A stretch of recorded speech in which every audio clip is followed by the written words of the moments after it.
And it's important to know that KRR, if he wins this and wins the next game, he can qualify. Yeah, this is the last opportunity. Yes, this is his last opportunity. This is the last EU day. Whoever plays at game number 9, it's just for the money. But Kerr, he's the guy that can actually qualify. So it's really important for him to win against Slivko. If Slivko wins here, he's shut the door. No other European can join or enter. That's right. For now, Slivko is the gatekeeper. And we'll see whether or not Slivko can keep his impressive run up. This is the EU Gauntlet King of the Hill. For any of you tuning in just now, Slivko has won 4 in a row. The previous 3 won by Hearthstone. Hearthstone was doing really well from Team Fnatic. And again, it's really cool because we're trying to give these platforms for players that don't necessarily get too much spotlight. For example, people don't really see Kerr that often. But this is a perfect place for him to prove himself. Absolutely. I mean, this is... Gosh, I wish I saw him more, honestly, because, yeah, I really feel like he was one of the best StarCraft Brewer players. I think he was pretty young, too, at the time when his debut was, like 18, 19 range, where he really made a showing.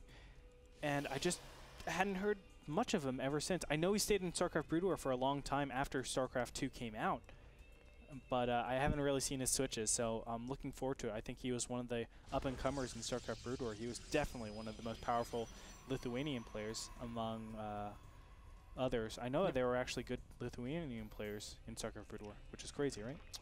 Yeah.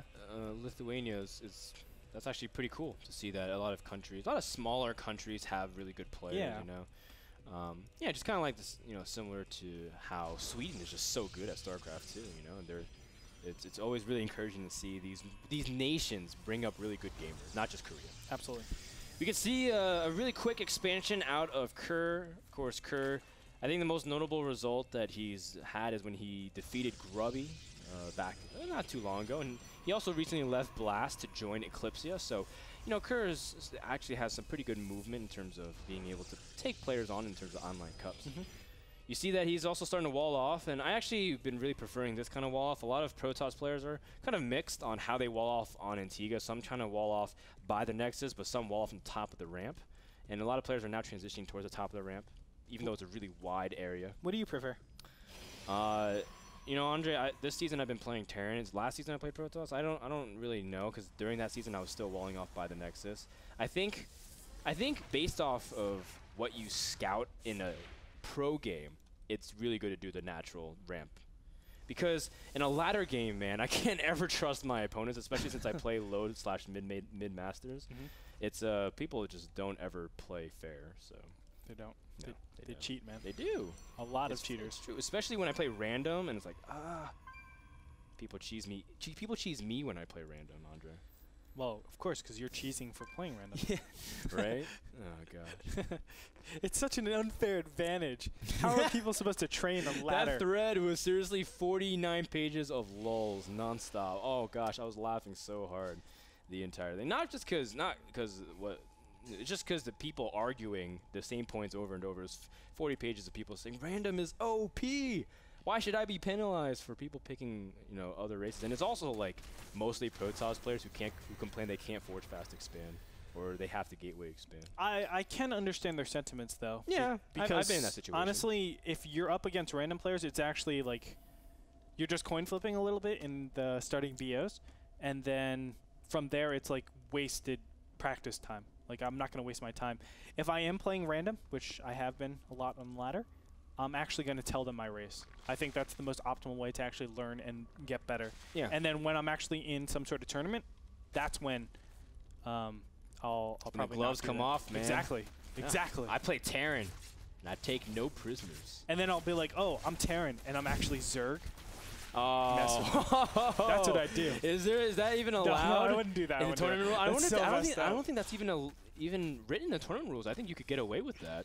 But something that's not getting away are these Zealots. The Zerglings are chasing them all the way, even if the Stalkers are attacking. Slivko really insisted on making sure that Kerr's aggression is thwarted.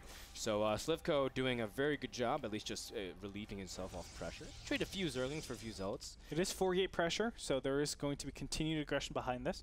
Behind this, there's also 4 gases going down. Very interesting. So there is some sort of tech transition. There it is, the robotic facility. It gets popped down. So this isn't going to be like full-out aggression. All chrono boosts aren't going to be saved up for those particular, gateways. And as you can see, the chrono boost is pretty low on both these Nexus. So good job by Kerr.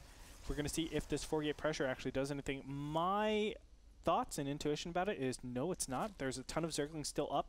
He lost 2 Zealots. And Roaches are on the way. That's going to help out quite substantially. Are there any Roaches out yet? No, there aren't. 18 Zerglings, though, are going to help out quite a bit to just stall for that time. And the Zealots do get surrounded, but with that +1, just chops the Zerglings so quickly. The Roach is now starting to work on it.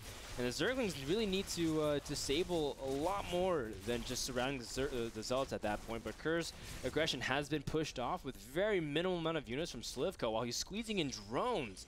Again, a good job reading his opponent. Yeah, how awesome is that? He knows that he's well prepared, and he knows that Kerr will see, hey, I'm well prepared, so he started drone production super early. If there was another round of units, actually Slivko might be in a little bit of trouble there. But Slivko just rolling that dice ever so slightly, but it was a good dice to roll. He was saying, okay, Kerr, you know this is going to be a bad attack. Just stop. I'm going to drone up, anticipating that it's going to be a bad attack. That's something that I think you can only do to very top players or players that understand what they can and can't do based on situations. I think Slivko really showed how to play against those type of players as well. Slivko is engaging right outside his natural, but has to be careful about this War Prism that has 4 sentries. Oh, and Slivko's trying to rush back to the scene, trying to see if he can prevent the drop of sentries. And sentries don't get the force field up. No, 1 does, but 2 of them are going to drop. He's not able to pick them up. That is huge, just because that's a huge investment of gas and time. Oh, yeah. Kurz loses all 4 sentries, and that is the end of this harass. He can't keep that ramp down. That means he can't isolate all the units from defending, and now Kerr is so far behind Slivko.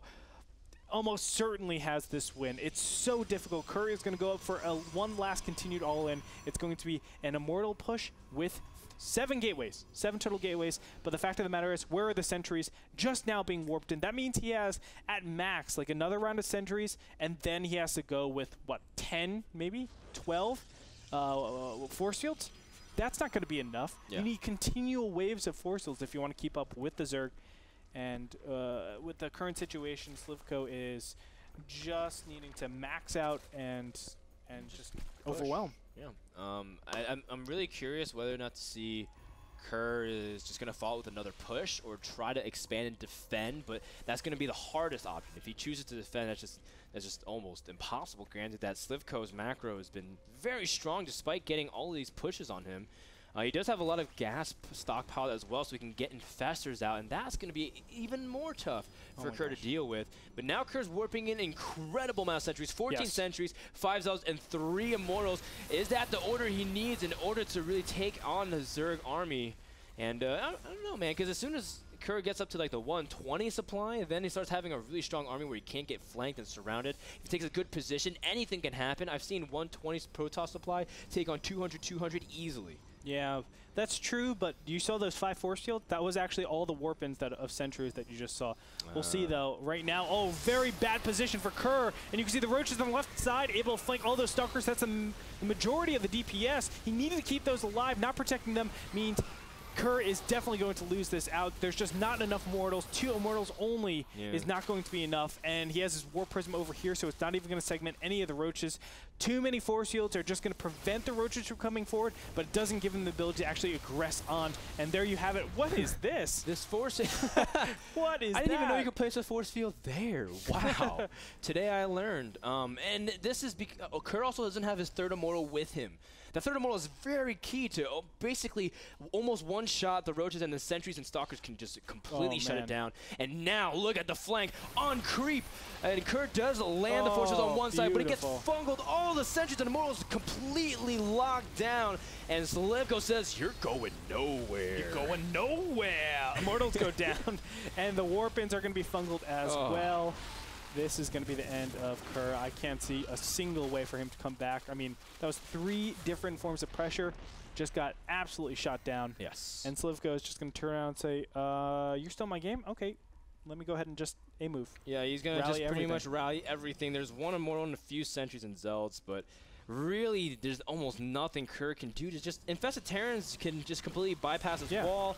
He's going to be able to shut everything down, kill the remainder of the force fields, and that's it. I mean, Slivko's got a huge breakthrough, and Slivko's supply is looking so healthy. He's done so well. Just like you said, held every single timing, scouting his opponent really well, controlling the map. The creep came really useful in that battle.